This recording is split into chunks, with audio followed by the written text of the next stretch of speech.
Hello, this is Dr. Kasim Al-Mashat from the Center for Mindfulness Canada in North Vancouver. Have you had this feeling lately of wanting the year to be over with? We're in the middle of a pandemic, so there might be that feeling of just can we fast forward? And if you think of it, this is actually not new to most of us, this wanting to fast forward. It's a bit of a tendency in the mind. When there's some challenge, we want it to be over with. And it's very normal. It's not that we need to be excited when something challenging happens, but the more we don't want to be in it, the more actually it's going to get worse. We feel kind of stuck in it.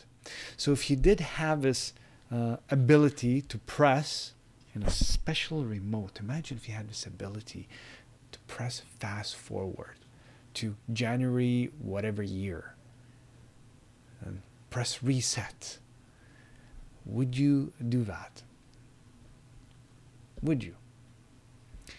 Now, part of me does fantasize of like, well, that'd be nice if we could just get there.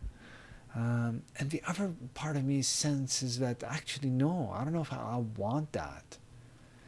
Because in fast forwarding, we're losing out on time.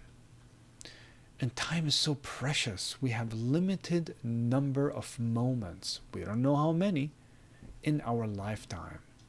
So when we're saying, well, I just want this to be over with in this year or this month, we're giving up time, precious time, non-renewable. It's not coming back time. So that's one of the things that seems to help be in here, knowing that, well, this actually is part of life. It's not that life begins when the challenge is over or when we get to this. So that's one of the reasons that we will lean to wanting to press fast forward and maybe to think about, tell the mind, no, just press play. This is how it is now. Now, this could be related to many things, whatever the challenge or the unwanted. It could be related to health, whether physical health, psychological, emotional health challenge. This could be a relationship challenge, family challenge, a challenge of a neighbor, a business challenge, you name it. We're all dealing with something, some combination of something. So that's a stressor. And one lens to look at all of this is definition of stress. So Richard Lazarus has a pretty good definition that can be useful in this context. And he looks at stress as the way the person perceives how the demands exceed the personal social resources an individual is able to mobilize. What does that mean?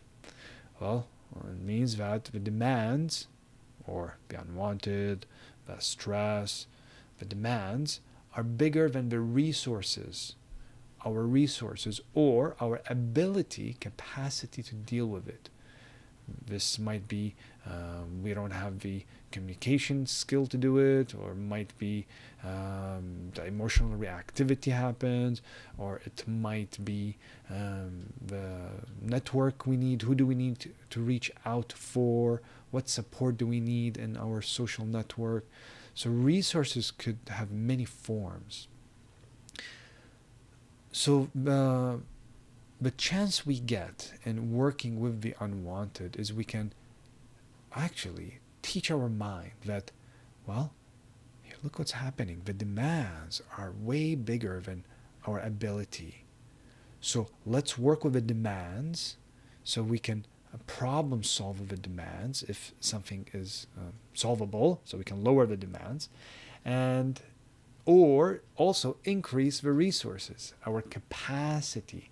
We all have a capacity to deal with something, and that can get stretched. And it's just a skill that we can all learn and improve on.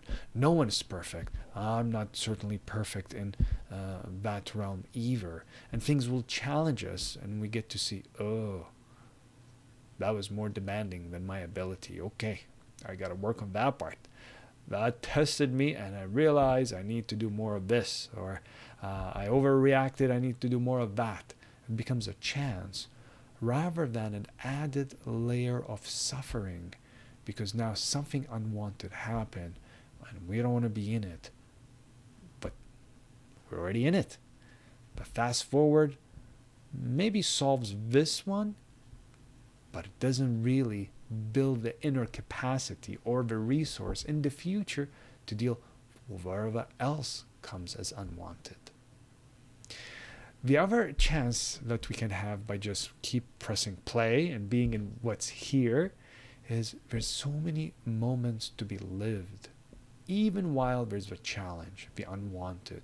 So many moments to smile, to learn, to connect, to grow in the middle of the real painful unwanted. So we can have both. Does not need to be this later, and it does not need to be all or nothing. It's all good or bad now. The brain loves that, puts a blanket on. Nope, it's all bad. And but it's all moments. We may have moments that are really bad and challenging, and the moments we have are enjoyable. So let's keep pressing play and making the most of what we have, and strengthening our inner resources in the process. I hope you found this video helpful. I look forward to connecting with you at future videos. Until then, feel free to visit my website at drkassemalmashat.com for upcoming events. I look forward to hear from you, and may you have as many moments where you are present in, and may your moments be filled with ease. Thank you.